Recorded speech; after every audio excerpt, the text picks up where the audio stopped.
What up, folks? Welcome to Review and Preview. My name is Tom Scavetta. Went ahead and skipped the intro video tonight. Little crunchy on time here, but want to thank you all for watching. Different start time tonight. Very excited to talk about the world of sports this week. There is a lot of buzz going on. Appreciate you all tuning in. I'm going to bring up my co-host very shortly, but before I do that, make sure to check us out, folks. If you're new to Review and Preview, like our Facebook page.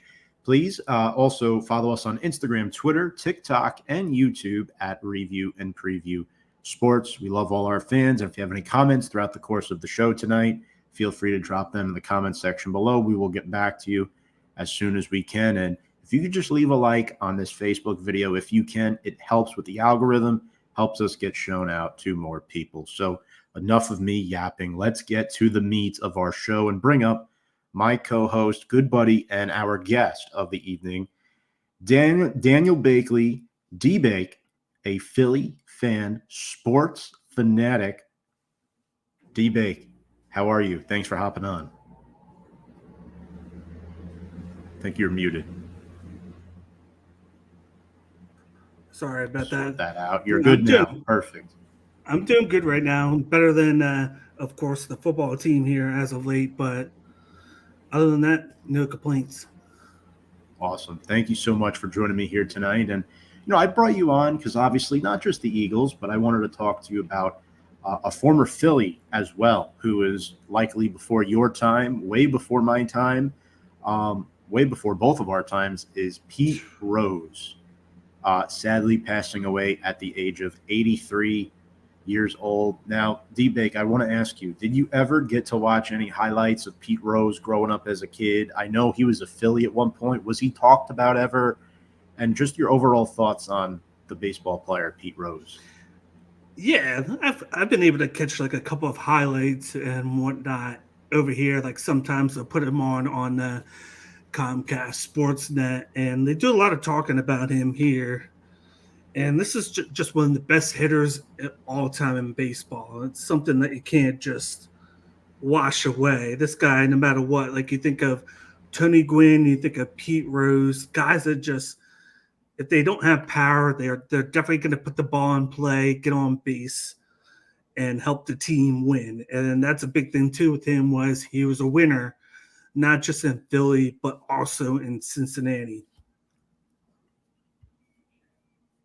Yeah, so Pete Rose played 19 seasons with the Cincinnati Reds, a few of those with the Phillies, and then one with Montreal. The all-time MLB hits leader, 4,256 career hits. That's unheard of. No one has even come close, D-Big, to breaking that streak.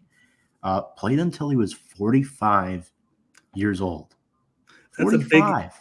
That's a big investment for return there. I don't care what he got paid for him to play that long, all-time hits, very productive. No matter what you paid him, the return and investment was definitely bifold and some a big positive for the teams that he played for.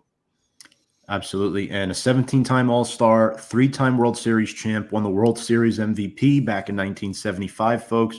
A 3-time National League batting champion. Now, what I want to ask you here, obviously, there's controversy with his name. Yeah. He was investigated for gambling on baseball and earned a lifetime ban from the MLB. He later admitted this in a 2004 autobiography, placed on the MLB ineligible list back in August 1989. Now, Daniel, I want to ask you, should he be in the MLB Hall of Fame? And will he one day be in the MLB Hall of Fame? I'm a big proponent of giving people second chances, and he did come out and come clean with it. I feel like he didn't alter games because if I'm right, he bet on his own teams and not against them. So it's not like he was affecting his own team and forcefully trying to get them to lose. He just had a lot of confidence in his teams that he bet for them. So I feel like he should get in. And, of course, his numbers speak for itself. Like you said, all-time hits leader. That's something that should be in the Hall of Fame. And I get they wanted to kind of distance himself, but I think enough time has passed to where you can kind of like you've already had him back in, like making appearances, and I feel like time heals wounds, no matter the case. And I feel like they should let him in, and I think eventually maybe they make a condition to let him in.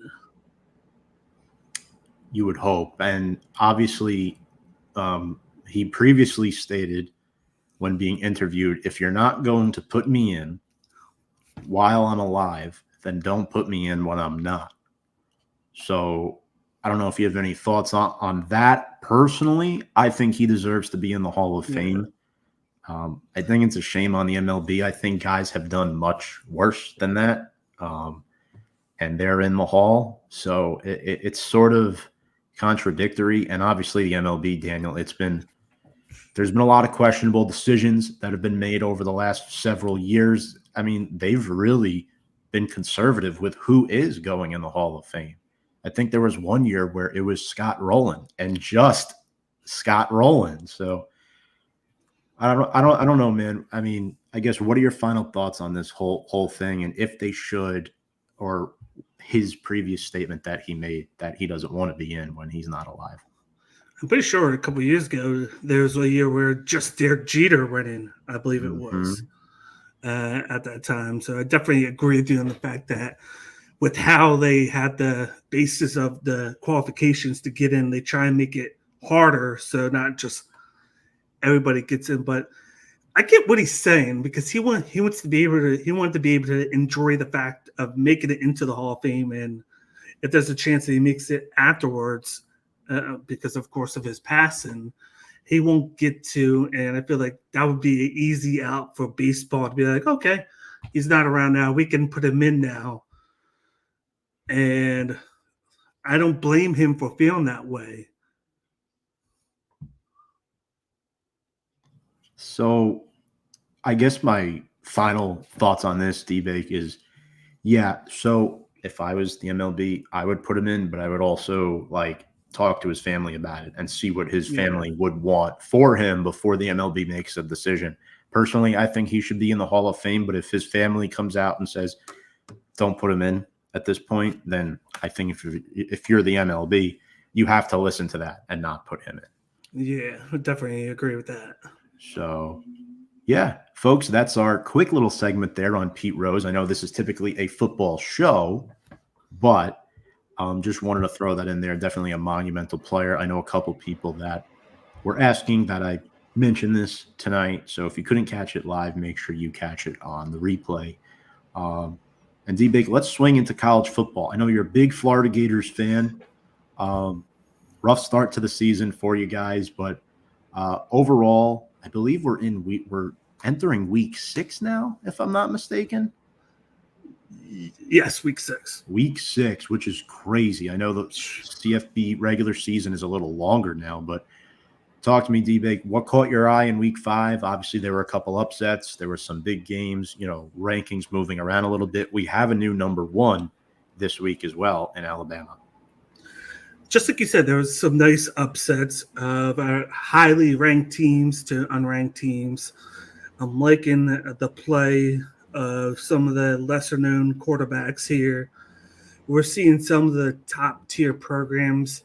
They're still winning, but they're not playing to like the highness of their program. I'm just liking the competitiveness.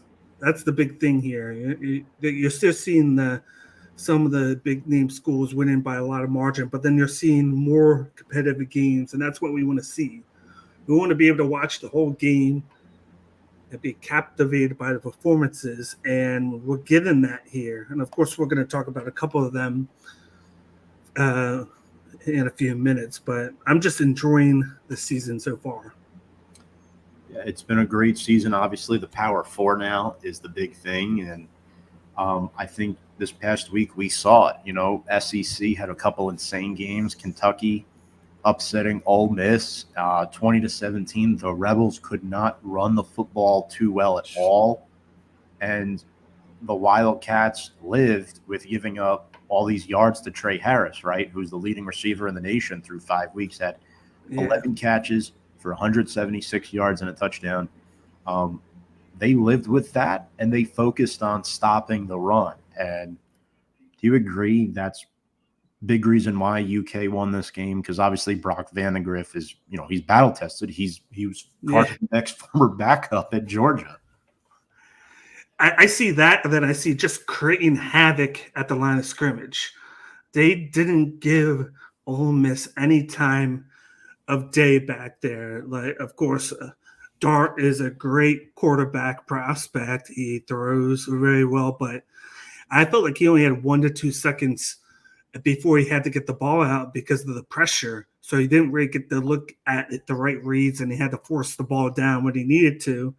Just like you said, Parrish couldn't run the ball. Like, he did have 4.8 yards per carry, but it wasn't very effective in the grand scheme of things. And they couldn't get going, whether it was Kentucky just knew what they were going to do and they had the right defense, or they just got them out of motion and got them away from their primarily hit there. It was just a great game plan by Kentucky and Stoops. Yeah, Mark Stoops has been a solid head coach for them. Yeah. Obviously they went from Will Levis to Devin Leary and now to Brock Vandegrift. So, there's been a carousel at the quarterback position for them. Good for them getting that win.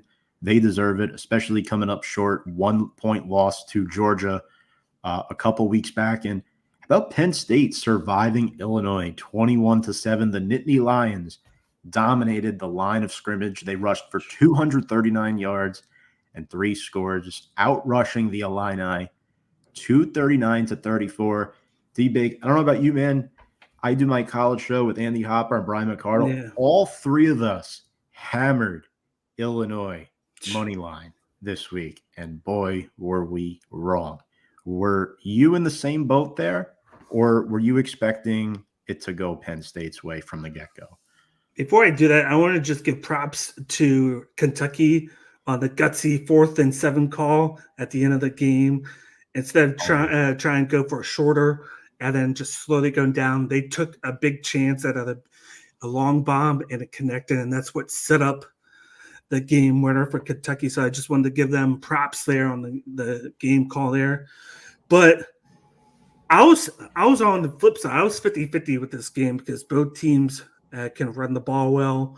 Of course, Illinois came in with some nice wins, and Penn State, we really don't know what to feel about them right now because they haven't played any big teams, but then they've won. So, but coming in, I might have leaned towards Illinois because I thought they had the better wins. But boy, this was a game here, and to think Illinois scored first. They went up 7-0 there, and they're rushing the ball very well early on with Fagan.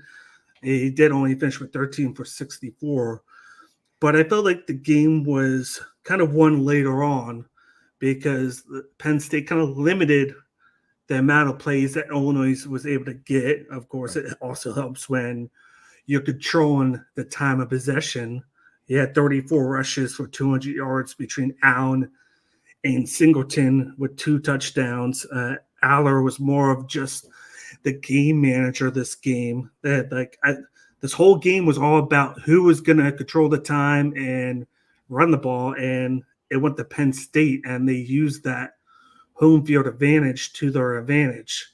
Like it was back and forth for I feel like the first 3 quarters, but then they were able to get ahead late in that game, and then they forced Illinois into making mistakes in that 4th quarter.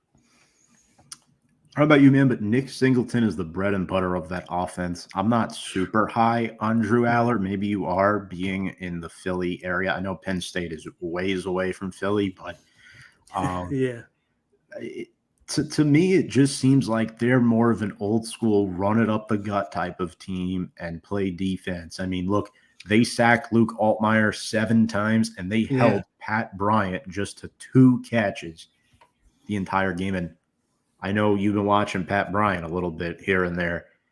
That guy's a stud. I mean, they went in, they beat Kansas, they beat Nebraska, and they lose to Penn State, which, I thought the line was disrespectful, though, right? What was it, 19.5 points, 17.5 points? Pretty salty line right there. But all in all, I don't know if Drew Aller is going to be able to go in against teams like Ohio State, maybe Michigan this year with their quarterback situation, but their defense is still elite. Your thoughts on Drew Aller before we move to the next game? No, I agree with you with that one. Like, he does just enough. He seems like an Iowa Buckeye like quarterback, to where he's more of a game manager. He's just can hand it off, let the defense and the running game get going. But against those big time teams, you're going to have to be able to throw the ball downfield and take pressure off of the offensive line, so that there's less of a rush to stop the running game. You want to be able to keep the teams even. And I just want to say, I like their tight end, Tyler Warren. He's like a Swiss Army knife. He got the third touchdown rushing the ball from the backfield. This guy blocks, he catches, and he runs the ball there. They like to use him there. So I feel like that's a great weapon for them in the red zone, to be able to use him in those spots, to where teams have to be able to play him, but then they're worried about the running back as well. I just like those type of guys that are gritty and they just get up there in the thick of things. Yeah, Tyler Warren. I'm a big tight end guy, big tight end advocate, as you've probably seen before on From the Stands, our college football show. Yeah. I love tight ends. And replacing Theo Johnson is a tall task, their tight end from last year. And I think Warren has fit the bill just fine. Two more games that caught my eye. Notre Dame, Fighting Irish, beat Louisville 31-24, a game where, I'll be honest with you, I expected Louisville to win. I really did. I was not confident and happy with the way Notre Dame played against Miami of Ohio. Riley Leonard finally showed to me that he can play well against a good team. I mean, he was okay against Texas A&M, but the NIU game really got him down in the dumps for me. He's out of that now. I'm not going to say I'm fully on board with him, like, oh my God, this guy's really good, he's a second, third round draft pick. No. Can he manage games and help us win? Sure. But he's not a quarterback that you're going to win because of. You could win with him, though, and I think he proved that this past Saturday. And the Cardinals had 3 turnovers. That's why they lost. And Leonard finally played well, right? Louisville, they won time of possession, and they held Notre Dame 2 for 10 on third down. Those aren't great numbers, but somehow Notre Dame still pulled this out. I think it was Riley Leonard with a banged-up O-line in front of him, moving the ball on first and second down to avoid third down, and ultimately to the defense, Xavier Watts, Benjamin Morrison, D-Big, a couple early picks in the 2025 NFL Draft. Talk about big play that I felt like swung this game wide open from one side to the other. You had Show, who was on, I believe, their 2 or 3 yard line, calls the RPO, runs to the run side, gets all the way to the 50-yard line, fumbles it, and then Notre Dame recovers. A big play that would have been huge for Louisville goes the other way, and just like you said, 3 turnovers. I think there was 5 or 6 turnovers in the game. At one point, it was 2-2 in the turnover battle between both teams. But I felt like that's one that could have helped Louisville big time. Because when you looked at the turnover battle, Notre Dame was scoring off of their turnovers, whereas Louisville was getting them, and they might have gotten 3 points, but they weren't getting 7, where Notre Dame, they were scoring touchdowns off of turnovers. And that's what literally won them the game 31-24, because they were up 10 late in the fourth before Louisville came back and tried to come back with that long ball on fourth down, which was knocked down. But it was just, if you take away that turnover, that game could have ended 31-24 Louisville instead of 31-24 Notre Dame. That was a huge one. But like fumbling the ball. You had the one interception there that they showed throw. It's just you got to keep a hold of the ball and not give it to the other side when you're about to score. So that was a huge one there because they were making great plays. Brooks and Lacey, they killed it at a wide receiver. Great House had a good performance for Notre Dame.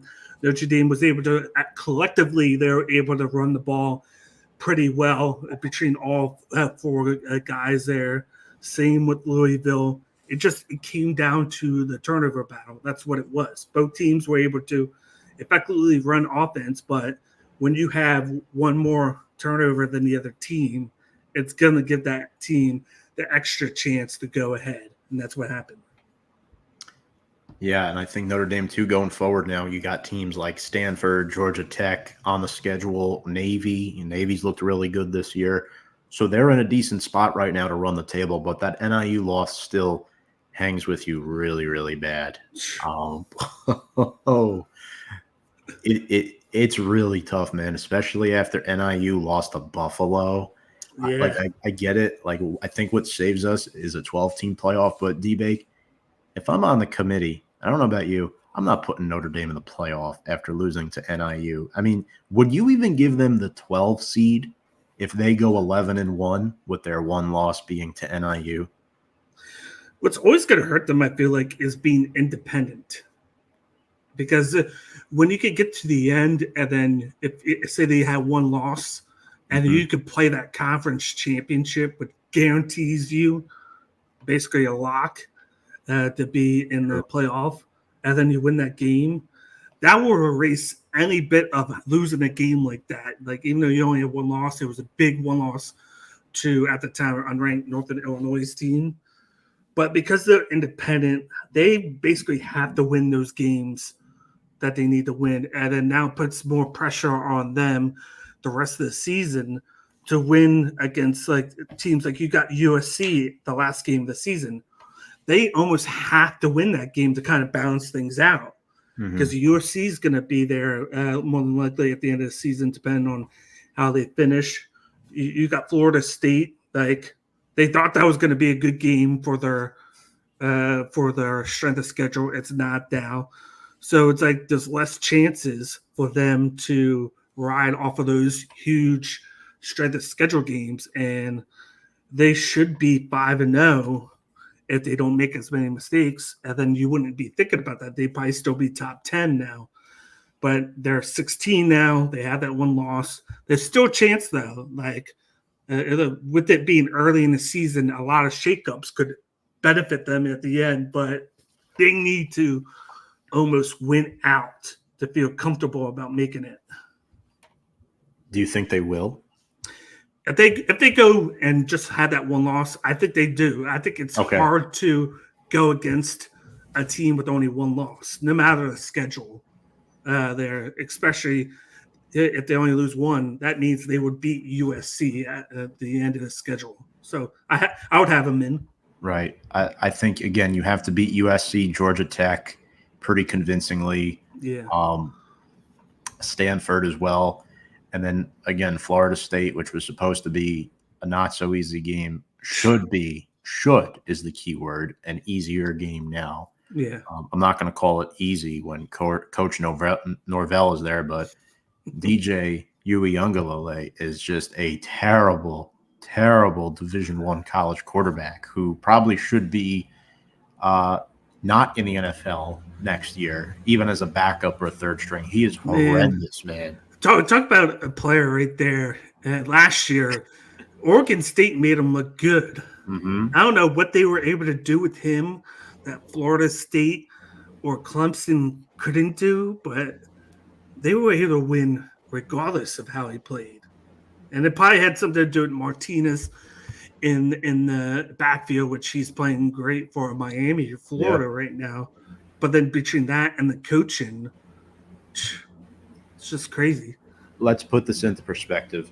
I would take Cam Rising on one leg over DJ. That's how I feel. Yeah. Lastly here, Georgia, Alabama. Tough one for the Dogs, losing 41-34. UGA came back from down, 30-7 Yes. at halftime. They took the lead late, but failed on a 2-point try.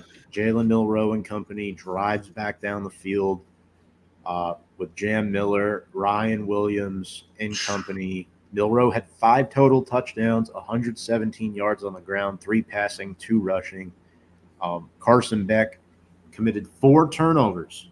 That last pick, I don't really know if you want to count that one, but it's on his record.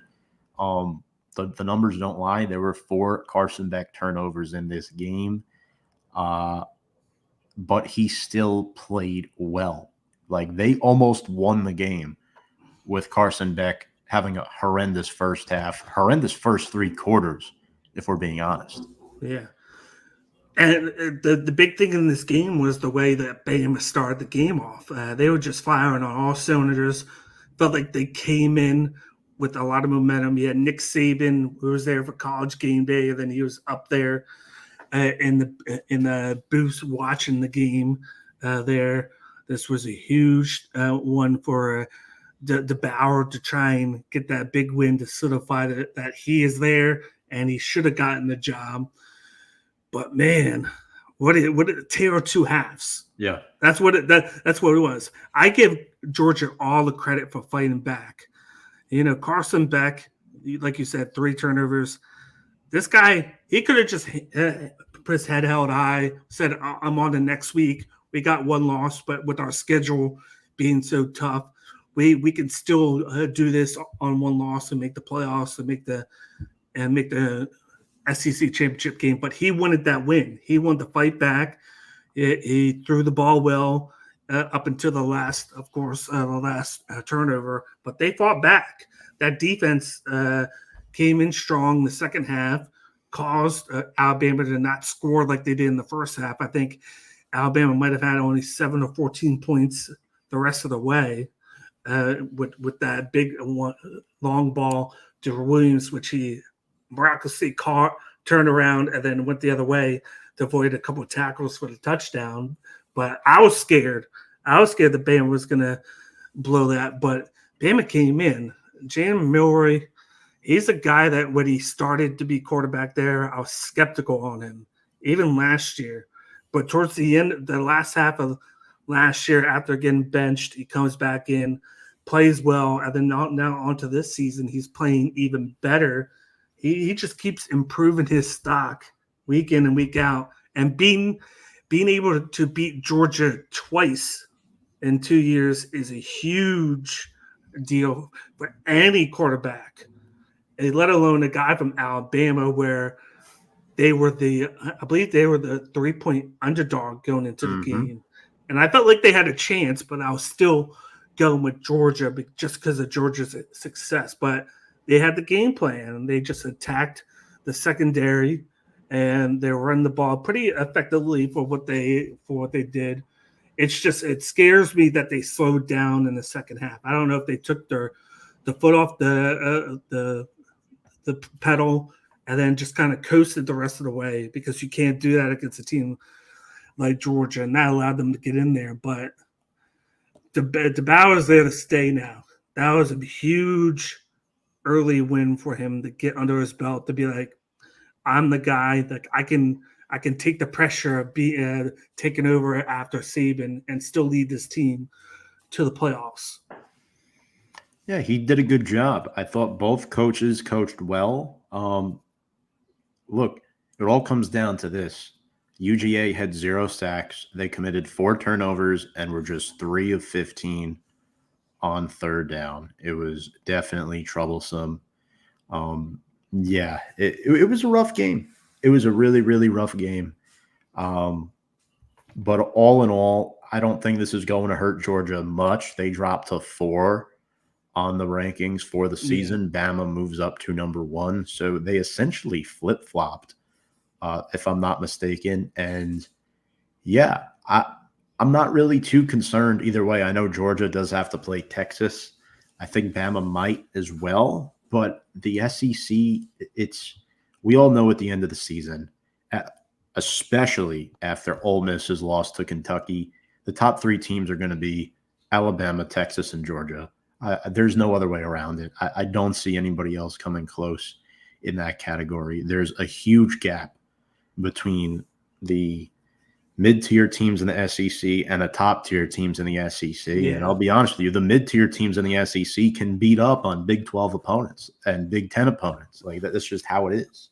And that game in a couple of weeks between Georgia and Texas is going to be big, especially for Georgia, because if they lose that'll give them 2 losses, and then it creates even harder chance. They might still have a chance to make it as at large, but you don't want to go in after that with 2 losses and then try and fight into the conference championship game to lock in that spot. It's just going to be hard. So I feel like they're going to go in there hoping Oklahoma beats Texas somehow to try and have an easier shot down the line. Because just like you said, SEC is the hardest conference in football, and almost like the top 5-6 teams are ranked and with maybe 0 or 1 loss. So it's going to be a dogfight the rest of the way to see who's going to make it.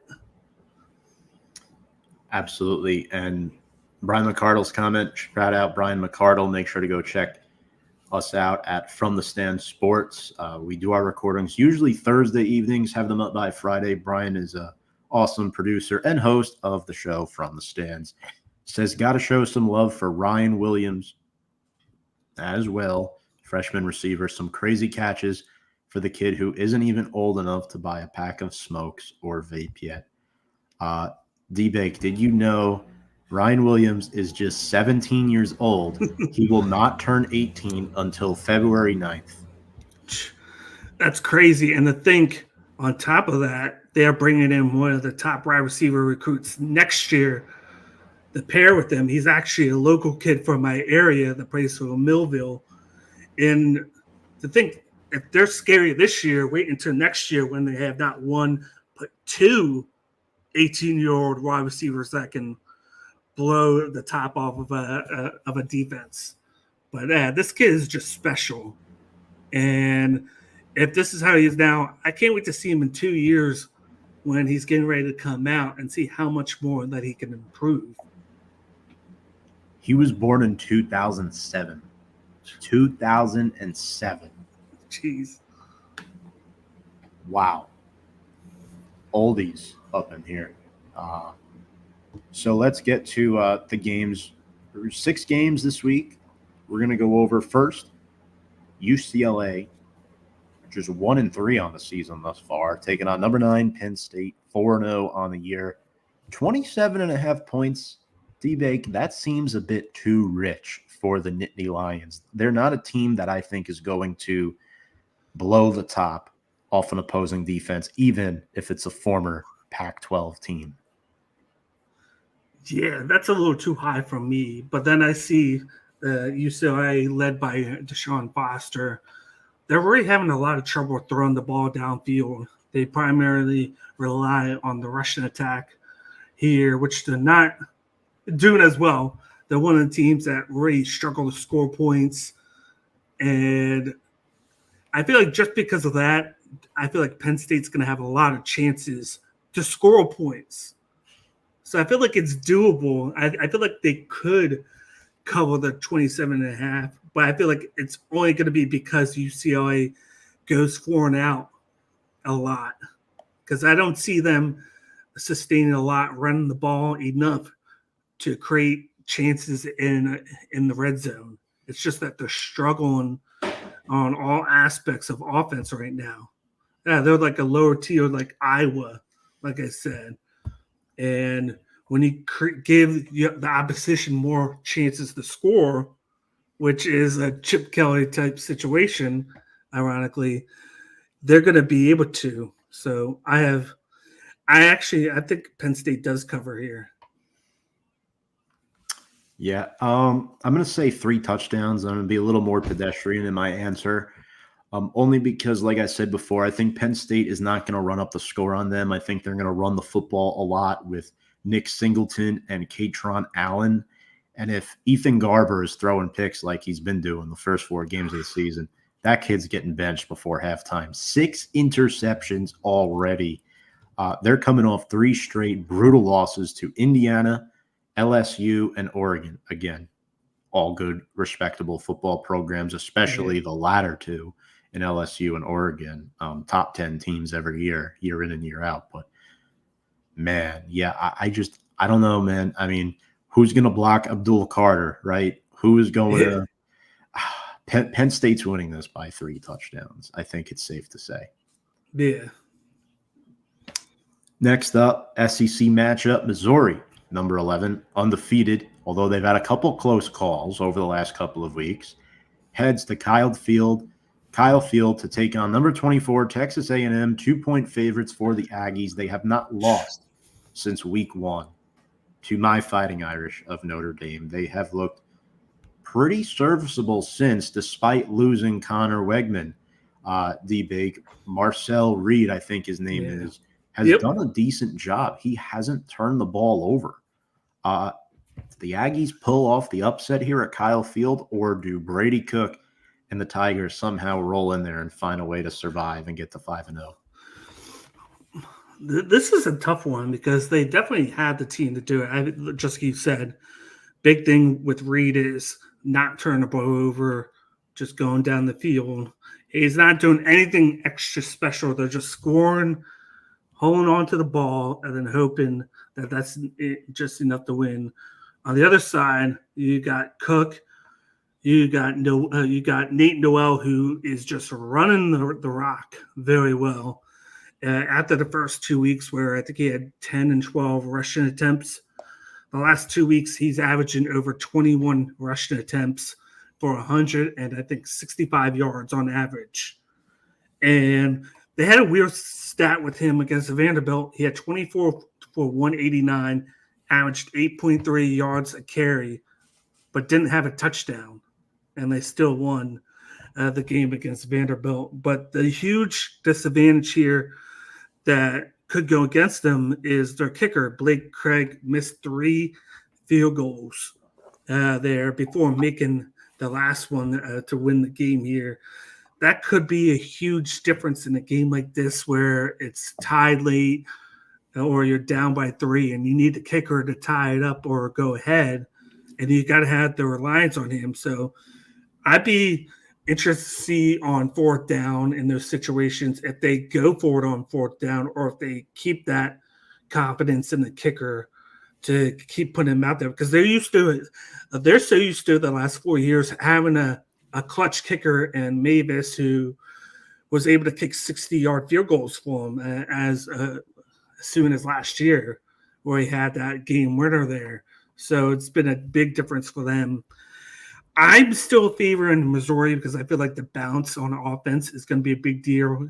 They should be able to control the time of possession with Noel there. Cooks has done a great job. He's not going to do anything crazy, but he's going to do just enough with that 250 yards, 2 touchdowns. He seems to get that every game. I could see them winning by between 3 to 6 points. Yeah, look, Mizzou was in trouble last week. I mean, they beat Vanderbilt, out of all teams in the SEC, in overtime by 3 points, in double overtime, pardon. They only beat Boston College by 6 points. I know they're a better program now with Bill O'Brien as their head coach and Thomas Castellanos, a quarterback. But, man, Brady Cook throws way too many short passes. Their offensive identity is supposed to be Luther Burden, but it's been more Nate Noel the last couple of weeks, the running back. They've been leaning on him heavily. Theo Weiss and Luther Burden are not getting the ball as much as they should. In fact, Burden has just 19 receptions on the season. Defenses are giving him double coverage. They're giving him bumps within 5 yards. They're doing a lot to limit his big play ability, and right now it's a problem. I look at the other side, unsure if Connor Wegman returns this week for Texas A&M, but they may not even need him. Le'Veon Moss has been very solid on the ground. Marcel Reed has been serviceable under center, 6 touchdowns to no picks, and Nick Scorchett with 3 sacks. I mean, he's been very, very reliable rushing the passer. I'm going to go the other way here. I'm going to take Texas A&M. for me, D-Bake, it's just more not trusting Missouri maybe as much as you are right now. I don't know. Maybe the quarterback situation will come back to bite Texas A&M, but for this one, I'm going to go the other way.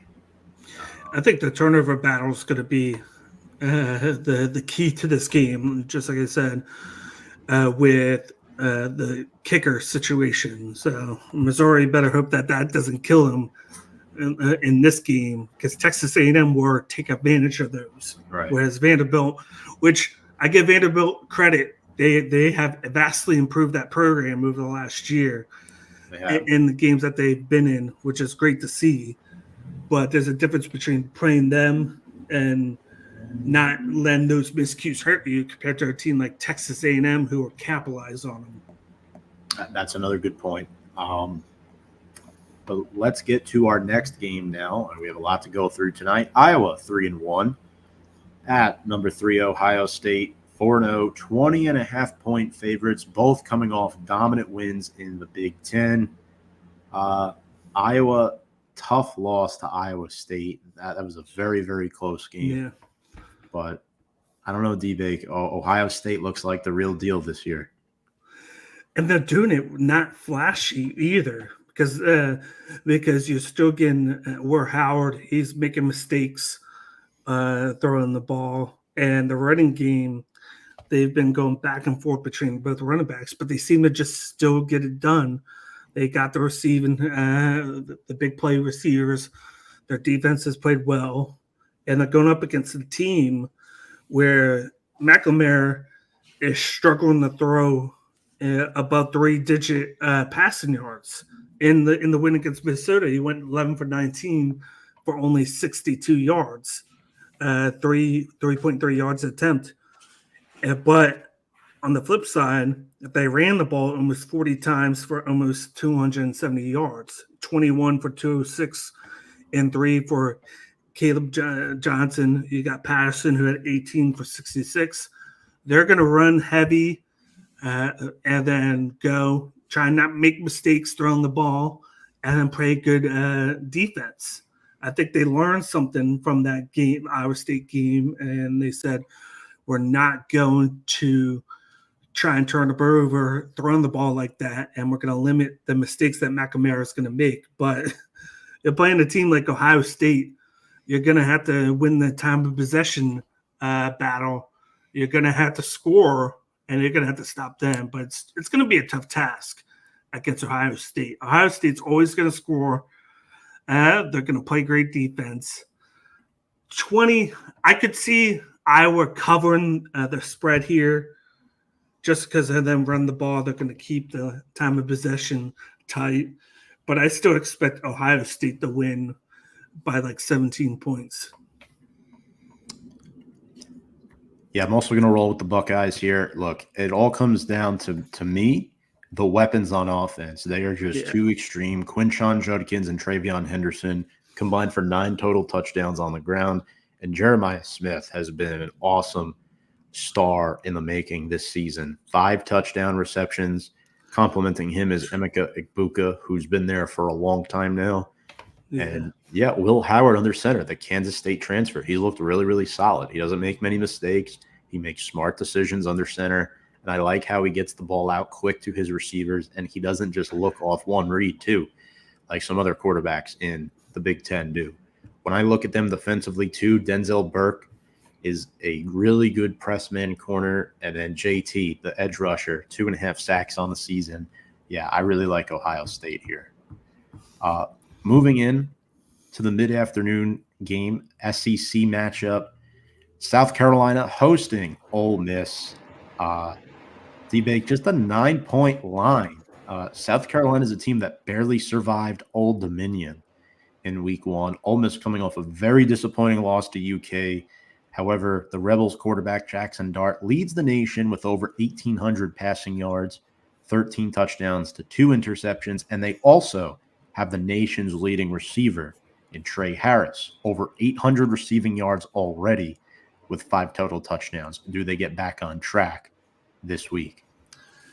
A big thing here, Robbie Ashford, after having that great game against Akron, 243 and 2, 16 for 133 and one on the ground. He is being relegated back to backup. They're bringing, of course, their starter back in, who's going to be ready for this one, Sellers. So I'm interested to see how they do there after a big game from him. I know it's against Akron, but it's a good thing when you have a game like that. But I expect Ole Miss to win this one. I think they're going to get everything going. Just like we said before, Kentucky just had a great game plan for them. They rush Ole Miss with their passing game and getting to the progressions. I see Dart having a great game. I see them winning this one. I just think South Carolina, we got to see how Sellers does come back. That's a big question mark. Come back from injury, and then Ashford having a great game last week. I just think they relied too much on Ashford to win the game on passing and running the ball, whereas Sellers might be more better with letting the running game get going in this one. So I got Ole Miss back to their winning ways here. For me, another difference maker is the 18 sacks the Rebels have on defense. The Florida transfer, as you know, Princely, he's been great, 3.5 sacks, and Suntrain Perkins as well, Jared Ivey, all collecting sacks in the sack department. Ole Miss wins, but I think South Carolina actually covers the spread because SC is a tough place to play. It's not easy. They got a rocking fan base down there, recovering from the hurricane. I think Ole Miss coming off that loss isn't going to look spectacular, but they do enough to pull it out by a touchdown. And that will bring us to the night games. Just two here. Number 4, Tennessee, 4-0 at Arkansas, 3-2. The Vols are 2-touchdown favorites, 13.5 points. Coming off a bye week, too. They beat Oklahoma 2 weeks ago. And T-Big, they are loaded on offense, especially at quarterback and in their backfield. Nico Amaliva and Dylan Sampson and Deshaun Bishop. That's a three-headed monster coming at you right there. I don't know how the Hogs stop that. And you really haven't seen them go for a 4-game too, because they've either won handily and then benched them, or they played Oklahoma and had that game in hand. So then you just saw them run the ball even more than usual. Like you said, Amaliva only had 21 passing attempts, but he was very efficient, getting the job done. He added 15 rushing yards on 8 carries on the ground, but they're just going to pound the rock against you. Their defense was great in that big game against Oklahoma.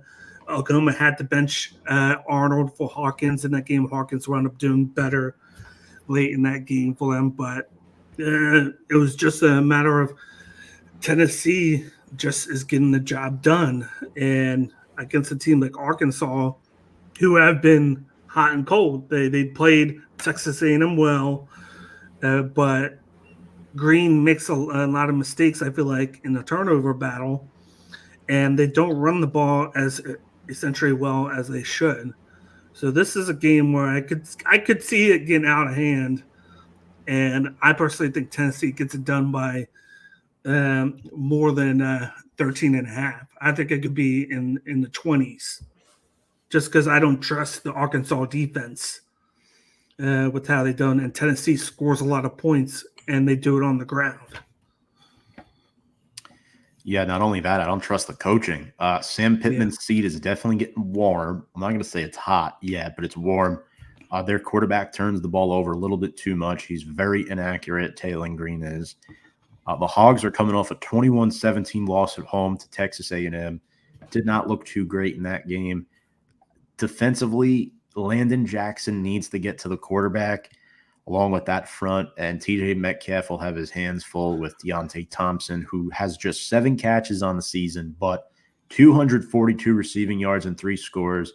This man averages just under 35 yards per catch on the season. He is remarkable when he does get the ball in his hands, yet Tennessee wins in a blowout in this one. Finally, Michigan at Washington, a rematch of last year's national title game in week 6 of college football. Wolverines are 4-1. The Huskies are 3-2. Washington's favored by 2.5. D-Bake, I think it's safe to say these two teams will not be meeting again in this year's national title game. Michigan was able to bounce back after that loss, of course, to Texas. They've beaten USC. They've looked good, probably one of the best rushing teams in the league with Mullins and Edwards. Kind of shocked that Edwards is still seeing less carries, but it's great to see they still getting those 80 yards a game. And then Mullins is roughly getting almost 100 yards rushing a game. They have made the move back to Orji, which I think he should have been the guy to begin with. He's not going to pass the ball the way he wanted, but he's going to limit the turnovers, and he's going to be a threat on the ground. And then you got Washington, who is coming off of the loss to Rutgers on Friday night. You had Rodgers, who looked well passing the ball, but then they had turnovers, and they gave a lot of yards to the running game of Rutgers late in that game, and that's why I'm leaning towards Michigan in this one to easily cover the plus 2.5 here. I think the Michigan's going to control the time of possession. I think you've heard a lot tonight with the Mullins and Edwards. They're going to control that. They're going to score. Their defense has been underrated, I feel like, and they're going to force a couple of turnovers from Washington. And I have Michigan win this one. I give Washington credit with how they've done after DeBow left. It was kind of abruptly. You had a lot of turnover on that team. I think they said there was upwards to almost 40 transfers or so for the University of Washington between leaving and coming in. So that's a lot to work with. And for them to be 3-2, playing the way they had, their 2 losses are close games against Rutgers and Washington State in a rivalry game. I give them credit for what they've done, but I think controlling the running game of Michigan is going to be hard, especially at the line of scrimmage where Michigan's forte is the offensive line, pushing the ball up and then just running the rock down the field. So I got Michigan in this one. Yeah, look, Washington's coming off a tough 21-18 loss at Rutgers in Piscataway, New Jersey last week. Not too far from you, Daniel. Look, Michigan, they're coming off a win. Again, Minnesota's not the best team, but they did win that game, 3-point win. They have to play better. They know they have to play better, and I expect Josiah Stewart and Mason Graham to be up in Will Rogers' grill majority of this game. They did lose some boys on the offensive line as well, most notably Troy Fatanu and Ryan Rosengarten to the NFL draft. Both were picked in the first 2 rounds. I'm looking at Will Johnson and Kenneth Grant. Not sure how the Huskies will run the football here against this front line. That will get the Huskies in 3rd and long. Therefore, you have Will Johnson staring down Will Rogers. And if Jonah Coleman can't get it going, I can't see how Denzel Boston builds off those 7 touchdowns this week. Now, that might be an impressive number. Yeah. But all in all, this Michigan defense is still the real deal. This is a playoff caliber defense. I will say that, and Michigan wins outright. Obviously they're covering the spread. Yeah. We're through CFB. Now we're on to your Philadelphia Eagles. Now, D-Bake, what's the vibe down there in South Jersey in the Philadelphia area down the Turnpike? What is going on right now? The Eagles are 2-2. Not awful, but not what I think a lot of Eagles fans expected. And if I'm correct, Jalen Hurts through the first 4 weeks has the most turnovers at the quarterback position in the NFL. Yes. Now, granted, they are banged up at wide receiver, but their defense could not stop Baker Mayfield last week. What's going on? Not to mention that for the last 2 games we have been without our pro right tackle Lane Johnson, which has been huge. I feel like on offense, there's a lot going on, especially with the new coordinator, Kellen Moore. You got a lot more going on. Smith is out. Brown is out. Britton Covey, and a lesser name, but he started to get involved a lot in the offense against the Saints. He's out for 6 weeks. And you're just not getting the blocking on the offensive line that you're used to.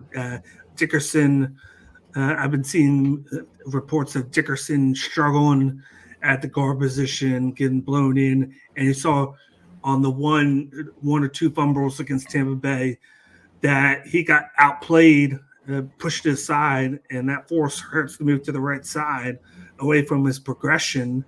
And he wound up getting sacked and then fumbled the ball. It's just a lot of different things going between the blocking, the wide receiver game. You got Hurts holding on to the ball too long, and that forcing him to either fumble or throw a pick. The defense, I think a huge thing with the defense is you can't get pressure on the quarterback, which allows him to more time to go through his progressions, which takes a toll on the secondary. I still like what Quinyell Mitchell has shown as a rookie at the CB position. You're going to see more Cooper DeJean moving forward. Apparently, I think he's going to get the start at the nickel position over Maddox here. So you're going to see a little bit more youth. But big thing is protection, turnovers, and pressuring the quarterback. We need to do more of that. And that's why we're 2-2 here. Like, Hurts gets a lot of blame, but I think there's a lot of people to blame in that. And on top of that, coaching as well. A lot of people coming after Nick Sirianni, but he gave the play calling to Vic Fangio on defense, and he Kellen Moore on offense. So he gave everybody what they wanted there. That way he stays out of it, and they're still having those issues. So I think it's a big time to have a bye if you're the Eagles right now, to kind of try and see if you can sort through all the issues that you're having. I completely agree with everything you said. Now, what are your opening impressions on Saquon through these first 4 weeks? Obviously, he's top 5 rusher in the league in terms of yards, and I'll be honest with you, he's still got it. He looks really good out there. He's playing behind a better offensive line. I know, they have issues here and there. Lane's hurt. Kelsey retired. Dickerson has been inconsistent, to say the least. But, man, let me tell you something. We always knew Saquon could do this, regardless of where he played. And he's showing it. And you know what? Good for him. Good for him. And he's not, and this is him not even getting the ball as much as people expected to. And like he could see the ball more. I feel like maybe coming out of the bye, maybe you use him a little bit more than you did. Maybe instead of those 15 carries a game or roughly, or a little bit more that he's getting, maybe you up that a little bit more. Maybe you try and juice out a little bit more to take pressure off of the passing game, because we don't know what the condition. But we're more than likely going to get A.J. Brown back after the bye, but we don't know anything about Devontae Smith. And having a good running game there will help ease in the issues with the passing side of things. They maybe run the ball, would get the offensive line going. And he's doing a great job with his rushing attempts and whatnot. He's very effective there, creating holes and then making something out of nothing. I've been very happy with him. He seems like a very positive guy, trying to get all the guys involved, trying to hype up the rookies, talking about everybody. He's just taking guys under his wing. Like, I'm in love with the fact that Saquon Barkley is playing well. It's just that I want to see the whole team do it and not just one piece. I want to see everybody play well. And it's going to take a while to get that fixed. Yeah, look, a lot of former Giants on the Eagles, not just Saquon. Nick Gates, Jack Stoll, who was here for a cup of coffee, went back to Philly. Defensively, James Bradbury. So, like, there's guys that I think he's have Linval Joseph as well. Maybe I'm wrong. He might be a Cowboy. He's a Cowboy now. Okay. He was on us, though. Yes. So a lot of former Giants out there. Now looking into the forecast, D-Bake, your next 4 games after the bye, of course, week 6, home against the Browns, who possibly might be without Amari Cooper at that point if he's traded. Yeah. At the Giants, week 7, unfortunately, I'll say it, the Eagles own the Giants. At the Bengals, we'll see what the Bengals look like in 3-4 weeks from now, but right now they're just 1-3. And then home against the Jaguars, the last team in the NFL without a win. Sunday night game too. It's not looking too bad. All 4 of these games are very winnable. In fact, I think the Eagles should be favored by at least 6 points in all 4 of these games. It's just a matter of if they can limit the turnovers and if we can actually get Hurts upright there. I feel like I said before, everything's affected him. Like he needs to improve his decision making, get the ball out faster. But you can easily ease that, like I said, with the running game. And these are teams that you can run on, get up early, smooth things out. It's just the big thing is it's always going to come back to the defense and the pressure and the quarterback here. You got to create pressure to take off the secondary so that you're not always in the backfield tired because they're just throwing the ball at you. You're not able to like all 3 sides because I feel like the linebackers are playing well. The secondary is doing well for what they can do. It's just that we need those DNs. Like we create next to nothing there. And I feel like this is a perfect chance in the next 4 weeks after the bye to get things right, create pressure, limit turnovers, and run the ball more. Lastly here, you mentioned Nick Sirianni before. I know a lot of fans have their thoughts about him and how he's coached over the past year or so. How warm is it for him on a scale of 1 to 10? 10 being scorching hot and 1 being, no, his job's not in jeopardy at all. I got it at like a 5 or 6 right now. Because, like I said, he did give up play calling. So with on both sides, like he does well with the players, with the pep talk and getting them ready for games, being diligent enough.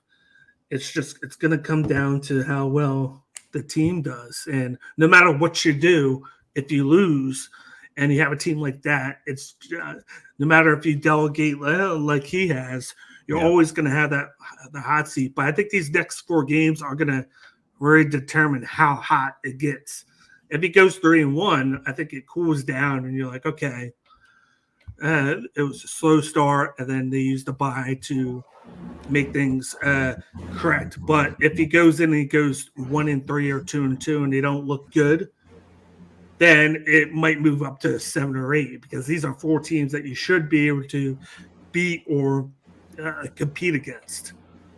And then this is going to be a big section of your season. And then they're going to play better teams down the stretch. But in every year for any team, you got to beat the teams that you're supposed to beat.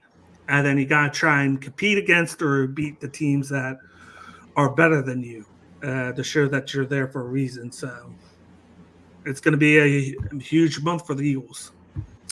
It's definitely a fair assessment. That's D-Bake's analysis on the Eagles for you. Lastly here, before we get into our Week 5 picks, which 4-0 team, now there's only 2 left, which 4-0 team loses first? The Minnesota Vikings, who are unlikely 4-0, and then the Kansas City Chiefs, who I'm not too surprised that they're 4-0. I'm not surprised either. I think they've had some help there. Yeah. This is tough because the Chiefs do play the Saints. They go on the bye, and then they play the Niners and Raiders and Bucks before you get to like the harder part of their schedule. But then you get they haven't played to their offensively to their strengths. Kelsey is slowly getting involved in the offense. You lose Bachenko.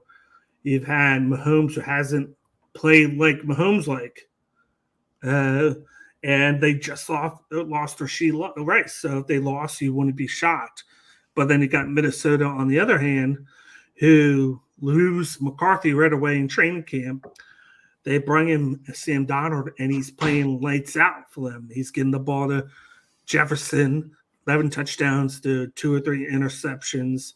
They're throwing the ball down. Aaron Jones is getting incorporated lately into the offense more and more, rushing very well. And the defense is doing a pretty good job limiting the opposition. I think the Vikings are going to be the team that loses first. I think they got a tough game against the Jets, 9 a.m. over in London. That could be a game after everything going on with the Jets that the Jets could win. And then they go in the bye, and then they're at home against the Lions. And then they go to the Rams and play on, I think, Sunday night or Monday night. I think it's Sunday night. Right. Or maybe it's Thursday. No, Thursday. It's Thursday night. So there's chances that the Vikings lose to either the Jets or Lions, and then a short week with the Rams. So I think there's easier chance for the Vikings to lose because of their schedule coming up. So let's take a look, right? Next 5 weeks for each team. Yeah. Vikings home against the Jets, as you mentioned, London game. Then they're on a bye. Yeah. For week 7. For week 6, sorry. We're just entering week 5 now. Yeah. Week 7, they're home against Detroit. Week 8, they're at LA to take on the Rams. And then week 9, they're back home against the Indianapolis Colts. I see 3 of those games that are definitely tough, but there's a chance they win all 3 of those games with the way they've been playing right now. And I look at KC, okay, primetime Monday Night Football against the New Orleans Saints. Then they have their bye. Then they're at San Francisco. And I'll be straight, I think they lose that game. After that, they're at the Raiders, and then they're home against the Bucs. The Bucs are not a guaranteed win, even though they're at Arrowhead. I think they'll probably win, but that'll be a close game. I think they beat the Saints. I think they lose to the 49ers. Now, when I look at Minnesota, I think they're going to beat the Jets in London. That's usually a low-scoring game too, by the way. I think, again, the Jets' offensive line cannot match the Vikings' pass rush right now. And a lot of people forget, too, even though McCarthy went down with the season-ending injury, he had a lot of boxes to check before he surpassed Sam Darnold as QB1, and he wasn't on track to do that. So Darnold was going to start this season regardless, and that's a credit to Kevin O'Connell. Kevin O'Connell should be the front runner for Coach of the Year right now. In my personal opinion, he is so good. He is so good. He was so good in 2022 as well. Last year, they almost made the playoffs without Kirk Cousins. So there are a lot of factors that are working in their favor. And then the Vikings are on a bye. Now, that game against Detroit, I'm not so sure, but they're in Minnesota. Jared Goff is not a mobile quarterback. Again, the Vikings could do the same thing. They could do the same thing. The question is, do Amon-Ra St. Brown, Jameson Williams, and Sam Laporta beat them? That's the question. Look, I think the Vikings are going to be the last unbeaten team in the NFL this season. I'm going to go the other way. That'd be crazy, but I give that team all the credit. And then it's going to be extra special, even though it's in London, for Sam Darnold to play his former team, the Jets, especially with how he's playing right now, for him to win that game. Yeah, absolutely. And just to think, obviously the Vikings are not going 17-0. We know that. Yeah. But they're on a tremendous path right now to earn the 1 seed in the NFC. I think the only team that can compete with them for the 1 seed are the San Francisco 49ers, who are 2-2 right now. So they're 2 games back already. And the Vikings beat them. They own the tiebreaker. So the Niners would have to play 3 games of catch-up to surpass the Vikings. So that is two straight years winning against San Fran in Minnesota. They just have that formula there, because I forgot that that's a game where right before Kirk Cousins got hurt, he still played and they won. I believe it was on Sunday night. Yes, you're correct. Speaking of Kirk Cousins, let's get to his new team, the Atlanta Falcons. Thursday night football matchup, showdown, 2-2. They're at home. They're 1.5-point favorites, taking on Baker Mayfield and the Tampa Bay Buccaneers, who are 3-1 on the season. The Bucs' lone loss coming to the Denver Broncos. Falcons losing to the Chiefs, and I can't think of the other team, the Steelers. Yes. So, Baker Mayfield has the second most touchdown passes in the NFL through 4 weeks. And this is turning out to be a really, really good quarterback matchup. Kirk Cousins, new team. Yeah, looking a little rusty off the injury, but who do you got in this one? And it's quite fun fact that both wins one win is a home, one win away for the Falcons, and then they have 2 losses at home. So they've primarily played at home, and then again another one, and they're only 2-2. So hasn't been that great of a home atmosphere for the Falcons, using that to their advantage here. But they're coming in on, of course, Thursday night against the Bucs. I think the Falcons have done a good job getting Drake London the football, making him a priority. They could get the ball to Pitts a little bit more. I think the big thing in this matchup, though, has been the effectiveness of Bijan Robinson. He's been inconsistent. At times, they've had to spell him for Tyler Algier, and this is a guy that you've drafted in the first round. You expected a lot out of him, and one game he does well, the other game he doesn't do well. And I felt like their offensive line has done as good as it can be. You have Cousins there who slowly come back from that injury to be more mobile. But against a team in the Bucs where I feel like they gain pressure on the quarterback, cause them to make mistakes. On offense, Baker is a gunslinger.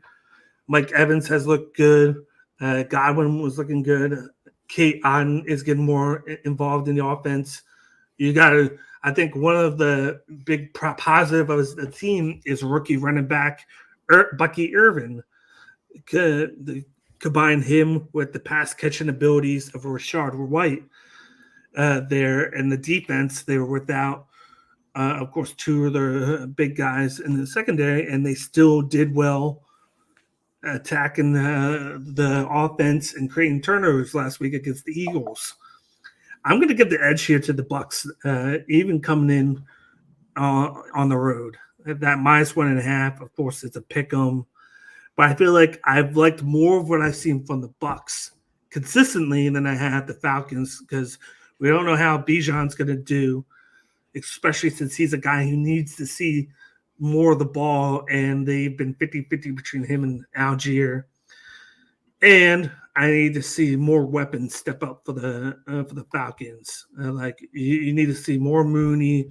You need to see more Pitts, and I feel like you need to see more protection. And then on defense, the defense has done a good job there, but I don't know, just something's missing with the Falcons.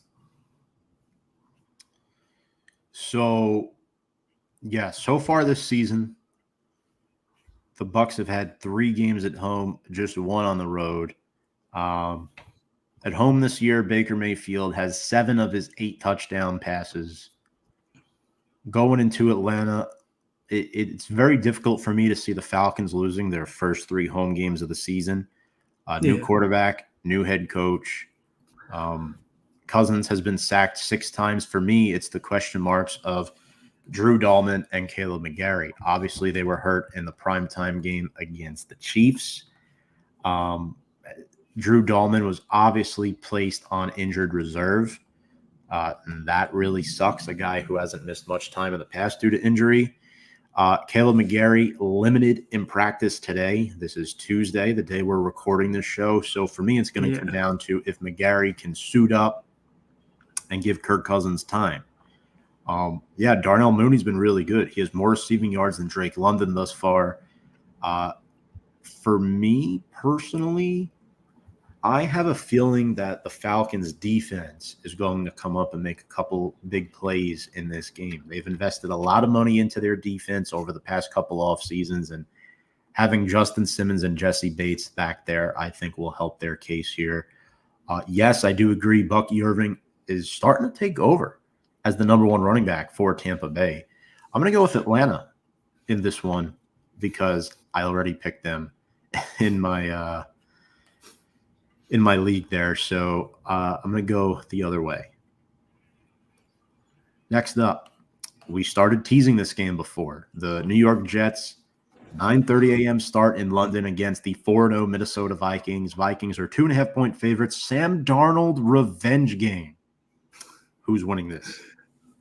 I feel like that -2.5 is just being nice. I feel like it should be more. And I feel like anybody looking at the line should almost attack Minnesota here, especially since it's going to be in London, 9 a.m. game. So they're coming off a difference there. You got the Jets. They're just a mess right now after last game, just making dumb penalties. The Brees Hall not getting the ball on the goal line and then being effective there, just making bad decisions. Can't even score. But then on the other side, you got the Vikings, who have revitalized the career of Sam Darnold coming into this game, leading the league with 11 touchdown passes to 3 interceptions. Justin Jefferson is the Justin Jefferson of old. He got his contract, and now he's happy with the guy throwing it to him. He's the priority there. And you got Aaron Jones run the ball, and their defense is playing well off of that offense that they're doing. I feel like this is an easy game for the Vikings to take advantage of the Jets and their issues. I see them turn the ball over twice. I could see this being a double-digit victory here for the Vikings. I just like what they've done. And just like you said, Kevin O'Connell has done a wonderful job here. He should be front runner of Coach of the Year, like you said. And it should be an easy early game win for them as long as they take care of the football and get the ball to Justin Jefferson. Yeah, look, the combination of Sam Darnold, Aaron Jones, Justin Jefferson. I mean, Aaron Jones was dominant last week against the Packers. He didn't score, but he was really good. Chunk yards. They're healthy up front with the O-line. Christian Darrisaw, Brian O'Neill, Garrett Bradbury, and defensively, man, Pat Jones is 5 sacks. Jonathan Grenard is 4. Andrew Van Ginkel, 3. Opponents are averaging under 15 points per game on the season against the Vikings, only allowing 75 rush yards per game as well. Aaron Rodgers struggled last week through a lot of incompletions. Brees Hall, too, has struggled. The Jets O-line is not as good. Brees Hall is averaging only 3 yards per carry. This guy was drafted, like 3rd overall in a lot of fantasy football drafts? He had 10 carries for 4 yards in the game against the Broncos. And I think one big thing is they can't get the ball to Garrett Wilson, the number one receiver. He only had 5 for 41. The Lazard and Williams got more options, of course, because the Broncos had Surtain on Garrett Wilson. They got lucky. Tyler Conklin, who, when they did good last week, had 5 of 90. He only had 4 for 17 and whatnot. They're just not getting the ball to the guys that they need to. Hall and Wilson are the recipe for success, and they struggled to be effective for the Jets. So I'm going to throw this out there. Yeah. Wilson can't get separation. That's the problem. It's more Wilson than Rodgers. I mean, I get it. Pat Surtain's a tough matchup. Surtain's been shutting everybody down. Yeah. But DK Metcalf was able to slice and dice Christian Gonzalez against the Patriots. Garrett Wilson couldn't. He couldn't. And he struggled all this year. That's the difference between good receivers, very good receivers, and great wide receivers. Garrett Wilson is a very good wide receiver. He's also an overrated wide receiver, in my personal opinion. And the fact that Braylon Allen has been more efficient than Breece Hall on the ground is concerning. And that's no disrespect to Allen at all. Yeah. I think he's a solid number 2 running back right now. But, man, Breece Hall got stuffed so often at the goal line last week. It was really difficult, man. Vikings win this by a touchdown or 2. Do you feel like the teams are just playing Breece Hall more, respecting him run the ball, and then when Allen comes in, they're just being more lenient against the run and then covering the pass? Or do you think it's just, like you said, the effectiveness of Allen just being able to find the holes and gain more yards?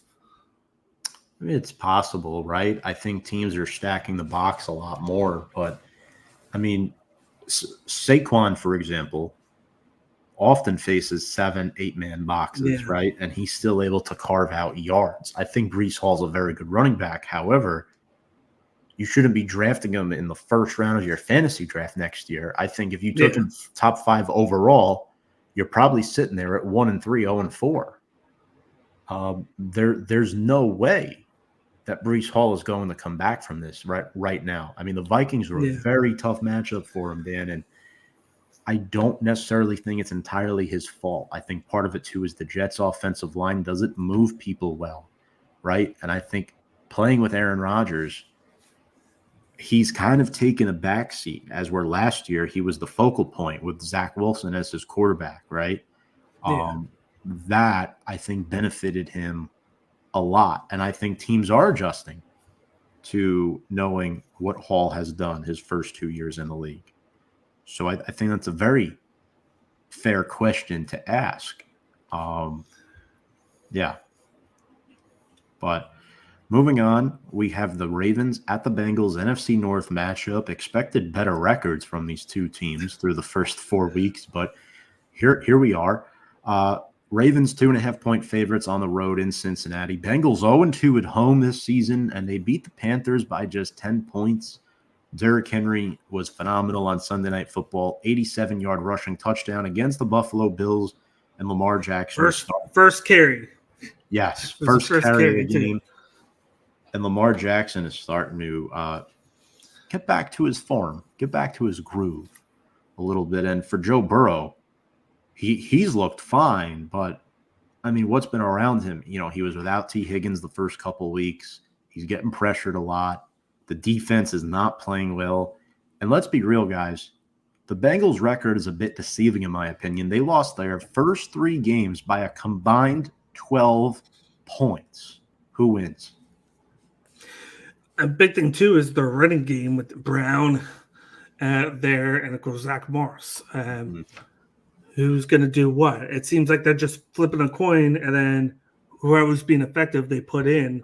Right. They're so used to the consistency of Joe Mixon there that he got the job done, and they didn't have to worry about it. I feel like they miss Joe Mixon a lot, and having to pay Burrow and Chase, and then keeping Higgins.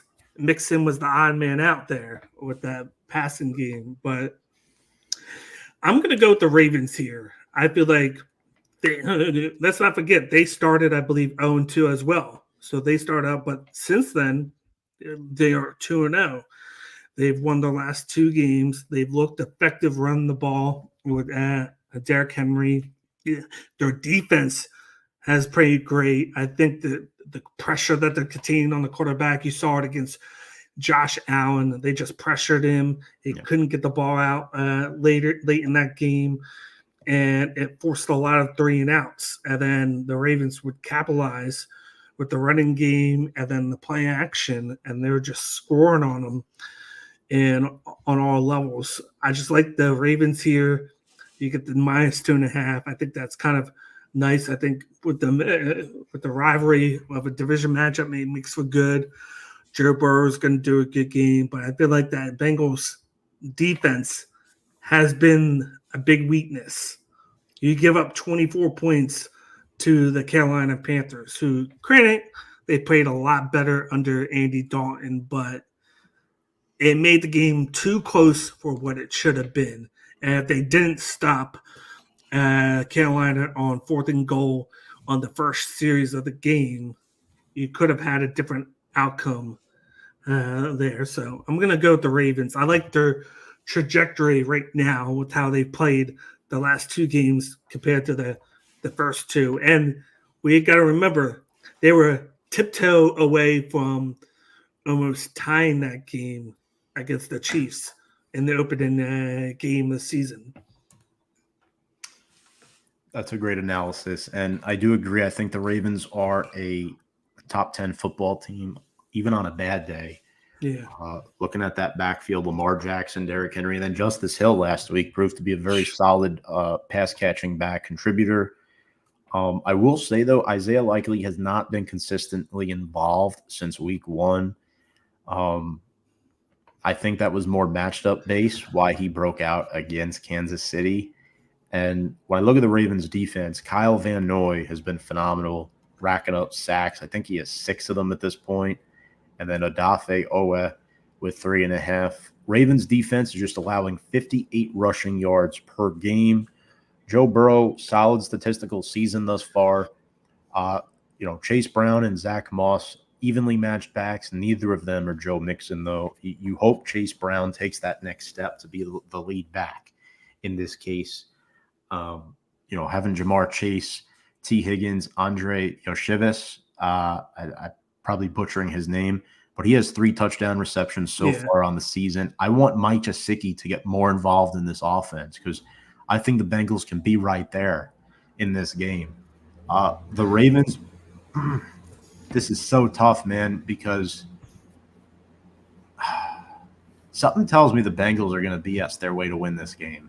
Like, once you think they're done, like, they just come back and play really well. Like, I think Lamar and Henry are going to eat, but one thing about the Ravens offense, they can't consistently get the ball out to their wide receivers. That's the problem. Andrews has had a couple drop problems. Zay Flowers has not had a high volume of catches, and that's been his concern since his rookie season last year. Oh, man. It's both things on both sides of the ball because you got that, and then you got with the Bengals. I feel like the Ravens aren't going to respect the run as well with how effectiveness it has been. So I feel like they're going to create pressure, look to bring 4 or 5 guys, and then they're just going to drop back in coverage to respect the wide receivers, Chase, Higgins, Anavias, however you say his name. Right. And just like you said, Gesicki could be that guy. 2 games ago, he had a great game, 6 for 90. And then last week, he did nothing. It wasn't even part of the game plan, I feel like.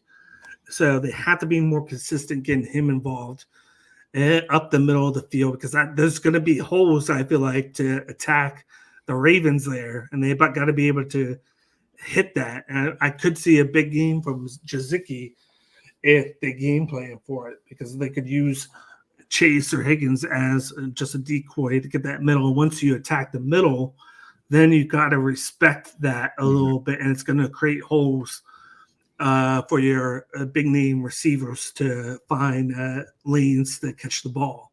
So I could see it. I do see it a close game.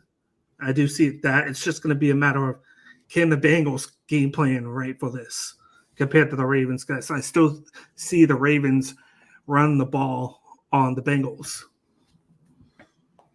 Right. It's definitely a tough game to pick. I see everything you're saying. I'm going to side with Cincinnati here for this game. Yeah. I think McPherson hits the game-winning kick. But I'm not too confident in saying that. The Ravens absolutely cooked the Bills on Sunday Night Football, but sometimes when that happens, D-Bake, there's a letdown the next week, and this could be one of those situations. It could be a trap game, and Burrow's a very, very good quarterback. So in this case, I'm going to go with that logic and pick them, although I'm not confident in saying that at all. Next up, the Bills and the Texans, 2 3-1 teams. This might be the game of the week right here. 2 outstanding quarterbacks, Josh Allen against C.J. Stroud. We heard the news today. Defensive end Von Miller has been suspended for the next 4 games for violating a personal conduct policy. Daniel, without him, who wins this game? This is going to be one of the big-time matchups, like you said. Bills coming off a loss. Texans, it seems like C.J. Stroud bounced back, and He found his big time receiver, Nico Collins. It seems like that's his guy and whatnot. This is going to be a tough one. I can see why it's -1.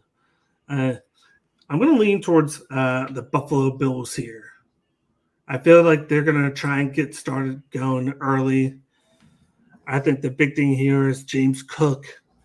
He didn't have a good game against the Ravens. I saw that as a factor of the Ravens being able to control the clock, run the ball, and being able to limit the plays by the Bills. Yeah, then the Bills were settling for field goals and not touchdowns. And we still don't know the status of Joe Mixon here. That's a big thing with me in this matchup. If he's there, I could see the Texans win the game because of the back-to-back. But with him not there, they've been struggling to run the ball. They've been putting a lot on C.J. Stroud. You got too many mouths to feed, and there just seems something a little bit off.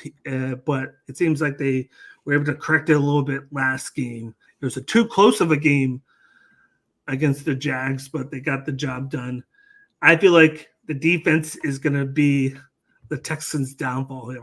Josh Allen cooks against defenses that don't play well, and I see him bouncing back here to get the victory here. I think he'll get going. James Cook's going to be an underrated matchup here against the Texans. And I expect them to win a high-scoring game. I could see 33-31 or 28-25, like a field goal type game here. And I don't see Josh Allen losing 2 straight games. I don't either. I think the Bills are going to win this week. Allen has not thrown a pick this season. That was a lot of what people were talking about last year with Josh Allen. He threw 18 interceptions, and that's what kept him out of the MVP conversation. But the Bills are 3-1 because of him. It's not like they have these super great weapons on offense. I think they have young, up-and-coming weapons, but none of them are superstars yet. Their best option in the pass game is Khalil Shakir. 18 catches, 230, and 2 scores on the season. He's wide receiver 1 right now. Eventually, I think it's going to be Keon Coleman, but right now it's Khalil Shakir. And you have Dalton Kincaid over the middle of the field. The Texans can't stop that on defense, especially with Trevor Lawrence and the Trevor Lawrence is a good quarterback. He's underperformed, but don't get me wrong, he's a good quarterback. What they were able to do against the Texans defense last week was alarming. And I think that's going to carry over into this week. And defensively, too, I'm looking at Buffalo. Greg Rousseau is going to have to step up big. Expect to see more of A.J. Epineza in the pass rush as well, with Ed Oliver, Daquan Jones clogging up the A and B gaps. With Joe Mixon being day-to-day, it puts Houston in a rough spot. They should get Tank Dell back this week, though. I do love their receiver trio with Stephon Diggs, former Bill, Stephon Diggs revenge game, Nico Collins, who, in my opinion, Nico Collins, top 10 receiver in the NFL, hands down. He's phenomenal. And then there's Tank Dell. So ultimately, I think the Bills, I think Deion Dawkins is able to contain Will Anderson Jr. I don't see a way Houston wins this game. Buffalo, a 1-point favorite on the road. I think that should tell you something.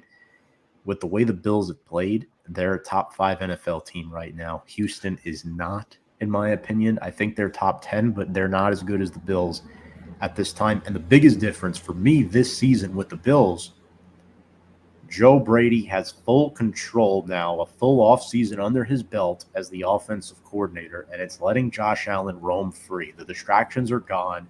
Stephon Diggs is gone. It was more Diggs, I think, that was the problem than Gabe Davis. But yeah, it's allowed Josh Allen to be the number 1 guy on the offense and not have guys, begging for balls to be thrown their way. So I think the Bills win this one, improve to 4-1. And I think the thing with Houston also is you look at what opened things up for Lawrence. It's the running game, the Jags. Bigsby had 7 rushes for 90 yards. ETN had 11 for 50. That rushing game was able to open up the passing lanes for Trevor Lawrence to get him out of that dot. And I expect Buffalo to do the same thing with James Cook, try and get him going early, run him more than often, throw the ball with the play action to Shakir and Dalton Kincaid. Essentially, their number two option there. And then you might see Keon Coleman sprinkled in there. They're trying to get the ball more and more to him. But I think run the ball downfield will create even more options for Josh Allen. And we've seen all season that teams have been able to run the ball on the Texans. Absolutely. That was well said. I completely agree. And now let's get into our last two games here. First, the Packers 2-2 at the Rams 1-3. Green Bay coming off a tough 2-point loss to the Minnesota Vikings. D-Bake, Green Bay is 2-0 with Malik Willis, but 0-2 with Jordan Love. Coincidence much? I would say it's a coincidence because you had Jordan Love. They played the Eagles in Brazil week 1. And I felt like that was a competitive game, and the Packers had a chance to win it too, but they of course didn't. And then he got hurt the last play, so they missed 2. I feel like it took him a half against Minnesota to get acclimated again after that big injury, because you saw what he did in the second half. He was lights out there, and they came within 2 points of tying that game, which was crazy. He finally got going. I think that's going to be the big factor here. You got the Rams, who are, of course, without Kupp and Nakua right now. I think that Tutu Atwell has done well there. They've been able to like divvy the ball up in the receiving game. Kyron Williams has done a decent job at running the ball there, but I think they're giving up too many yards and too much big plays on offense. And against the Packers, with Jordan Love feeling himself after that second half, I think they're going to score and score a lot here. I could see the Packers. I had the Packers here. They should cover the ball. It's just having to see that second game back. I have to see him do it again, but more consistently, instead of just a second half where they're playing from behind, having to force to throw it, and having success there against teams that are dropping 2 back. But I feel like Jordan Love is going to get the job done here.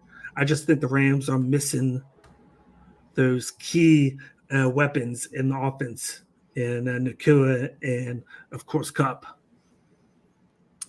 Yeah, look, it's Jordan Love still has looked good, right? I wasn't expecting him to come back this soon. I actually said on the show I guaranteed him to be out last week. I was wrong. But, yeah, they've really relied on the pass game. Josh Jacobs runs the ball really well. Jaden Reed is the number 1 receiver, hands down. I like what I've seen from Romeo Doubs as well, Wicks. I mean, with Christian Watson heading to IR, those are the guys. Tucker Kraft has overtaken Luke Musgrave as the starting tight end. Tucker Kraft's been really good in the red zone. 653 and a touchdown last week. He's given them that guy in the middle that you want. Mm-hmm. And defensively, too. I mean, Devontae Wyatt, 3 sacks, 6 tackles for loss. He's been impressive. Xavier McKinney, who they signed in free agency, another guy I dearly miss. Second highest paid safety in the NFL, though. Not sure if I love that, but 4 interceptions. He has 1 pick in each of the first 4 games. Astronomical. And then Jair Alexander is a solid corner as well. Now, when I look at the Rams, they're 0-3 on the road and 1-0 at home. So all 3 of their losses have been on the road. They're back at home this week. They're 3.5-point dogs. But speaking of the dogs, you can never for sure call a game a lock when Matthew Stafford is the opposing quarterback. He has the ability to win a game on his own. Look, he's a solid quarterback, off to a slow start, but Cooper Kupp is still out. They have not put him on IR. Minimal chance he plays this week, but I know he's going to try. Puka Nacua gone for a while, banged up offensive line too. I mean, they've been without Rob Havenstein for weeks, and they have to keep shifting guys around. Alaric Jackson was suspended the first game of the season, and their one mainstay has been Kyron Williams at running back with 5 touchdowns. Eventually, I think they need to sprinkle in Blake Corum a little bit as well, because Williams' rushing style is not a style that is going to stay healthy for 16, 17 games a season, whatever it is. I'm going to pick the Packers here to win, but I'll be honest with you, the Rams might cover. Like, it might be a field goal game. It's 3.5. It might only be a 3-point game at the end of the day. And I'll be honest with you, the Packers kicker didn't look too convincing last week. So for me, at least, I think it's going to be a little bit more of Jordan Love spreading the wealth this week. The question is, Daniel, Christian Watson, I never felt like he was the Packers' number 1 receiver. I always thought it was Jaden Reed. He's that good. And I think the Packers win the game because of that connection. And Josh Jacobs is just a complimentary piece. He doesn't need all this attention, right? You put 7-8 in the box, he's going to throw the ball to Jaden Reed, Tucker Kraft. If you throw, it's going to be very, very tough to stop. And then once he gets going, here comes Josh Jacobs up the middle between the tackles. So I feel like they're going to try and get him going early, at least, to try and create that pressure of, okay, you got to worry about Jacobs because he's very effective. But the passing game's just that's the main attraction there for them. And just like you said, I feel like Watson was Aaron Rodgers' number 1 guy. Because he would go deep to him because he's always been that deep play guy. It's just that he could blow the top off of defense. It's just everything else he struggles to get open for. Whereas Jaden Reed, Romeo Doubs, and Terry Wicks, they're going to get open, and they're going to be his primary targets here. So I wouldn't be surprised at some point they shop Watson because they got 3 guys already there that Jordan Love is very confident and comfortable with in the passing game. And then, of course, now Tucker Kraft added to that mix as well. He gets that tight end option that he's been lacking, that the team's been lacking for the last 2 years. Well put. And our final game of the evening, good old-fashioned rivalry out of conference, the Cowboys at the Steelers. Dallas 2-2 on the year. Steelers are 3-1 coming off their first loss to the Indianapolis Colts. 2.5-point favorites. Cowboys looked bad against the Giants. And that Pittsburgh defense is elite. D-Big, does Dallas pull off the upset here and get their season back on track, or do the Steelers continue to play like your typical Pittsburgh Steelers? Like, we don't expect you to be this good, but we are this good. If you would have told me that Justin Fields had over 300 yards passing and then they lost to the Colts, I would have been confused because that's exactly what happened. He was rookie at the passing in that game. And then, of course, Joe Flacco came in the game in relief with Richardson and went 168 with 2 touchdown passes. So you saw the difference in Indianapolis there. But I expect Dallas to bounce back in this game. It's on, of course, it's a later game. You're in Pittsburgh, the 3-1. But Fields and that running game have been inconsistent. I like what Fields has done to add to that team, but you haven't seen enough from that running game. I feel like they've had a better schedule to where they've been able to win these drug-out, dirty games because of their defense and then just scoring when they need to and then low-scoring games. But this is where Dallas comes in. Of course, they're one of our division rivals, but they can score a lot of points. They can drive the ball downfield. The one weakness, though, is their running game. Rico Dowdle, you got Zeke back there, but they've been running ineffectively. But their passing game has been on point. Of course, they finally signed CeeDee Lamb. He's going. They're getting Ferguson involved. Dowdle is starting to get a little bit involved in the passing game there. Brandon Cooks is still there. The problem with the Cowboys has been run the ball and on defense, giving up too many big plays. that defense hasn't been able to do the job. And to make matters worse, you're going to be without, of course, Lawrence and Micah Parsons, who are both going to miss the game. So I feel like that's going to put in more pressure on the offense.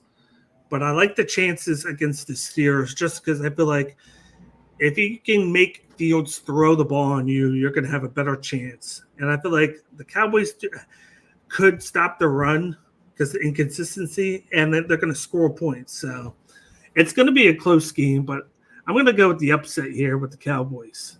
I feel like if they go down to don't go down this game and lose and go to 2-3, there's going to be a lot of talks about McCarthy and his coaching job compared to other teams going 2-3 with the offense and the money that you have committed to the playmakers on that side. I just don't see the Steelers being able to match up offensively unless their defense comes out, lights out. But I didn't see that in the last game that they just played against the Colts.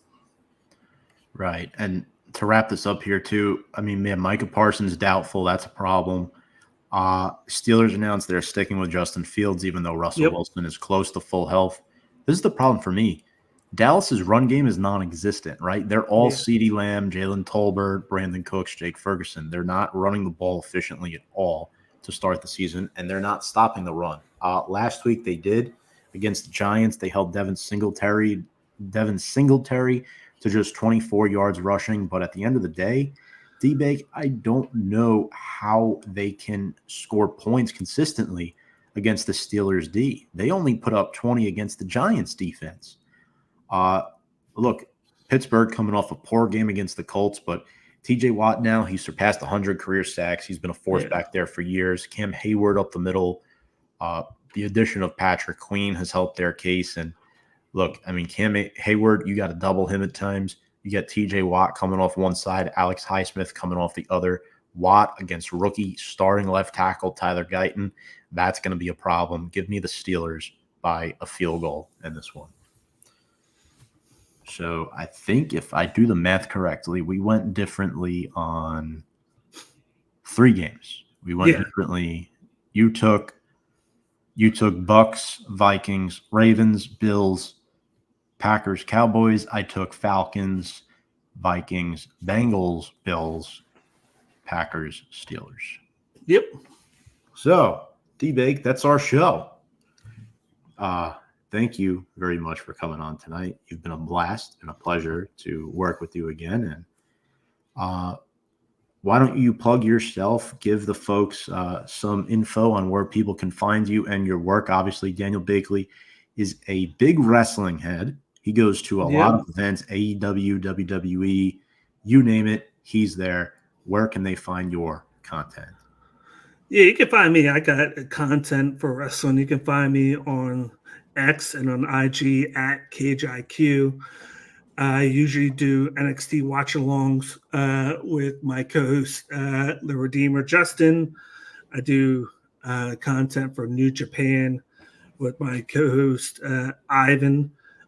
Usually during the week, we're getting ready to record later on a later episode for this past Destruction and Kobe pay-per-view, and then I pop up on the Circle of Debate on every show. We do a lot of watch-alongs, so you can find YouTube at Circle of Debate for that.